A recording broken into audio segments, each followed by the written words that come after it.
தங்கை காளியம்மாள். காளியம்மாளை நான் புதுசாக அறிமுகப்படுத்த தேவையில்லை உங்களுக்கு. என்னுடைய குலதெய்வம் காளி தெரியுமா உங்களுக்கு? எனக்கு குலதெய்வம் வீரமா காளி. அது மாதிரி நம்ம கட்சியில் ஒரு குலதெய்வம் இருக்குது காளியம்மாள். நமக்கு அது கஷ்டங்கள் எல்லாம் அது பார்த்துக்கிறோம். இல்லை நம்ம கட்சியில் வேண்டாம் அப்படின்னு நினச்சி சில பேரை நம்ம நகர்த்துறோம். அதுக்கப்புறம் அவங்க எந்த கட்சிக்கு போனாலும் நம்ம அதை பற்றி கவலைப்பட முடியாது. வேணும்னா விளக்கம் கேட்கலாம், வேணாம்னா விலகி தான் வைக்கணும்.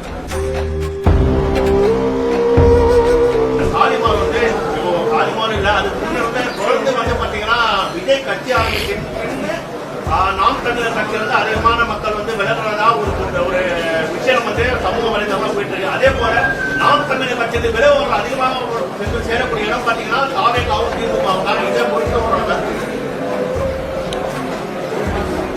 இல்ல எங்களுக்கு நம்ம கட்சியில வேண்டாம் அப்படின்னு நினைச்சு சில பேரை நம்ம நகர்த்துறோம்.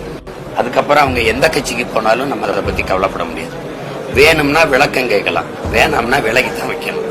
கட்சியில இது ஒரு கட்சியை நடத்தி போகும்போது அந்த கட்சிக்கு யார் தேவை யார் தேவையில்லை, இந்த கட்சியை நீண்ட தூரம் பயணிச்சு கொண்டு போறதுக்கு அப்படின்னு கட்சி முடிவெடுக்கும்.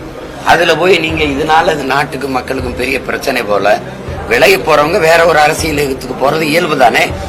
அவங்க எங்க இருந்தாலும் போய் அவங்களுக்கு விருப்பமான இயக்கத்துல இணைந்து இயங்குவதற்கு நம்ம வாழ்த்தலாம், அவ்வளவுதான் செய்ய முடியும். நமக்கு வேண்டாம் அப்படின்னு முடிவெடுக்கிறோம்னு வச்சுக்கிறோங்க. அதுக்கப்புறம் போய் அதை பத்தி கவலைப்பட்டு இருக்க வேண்டியது இல்லை.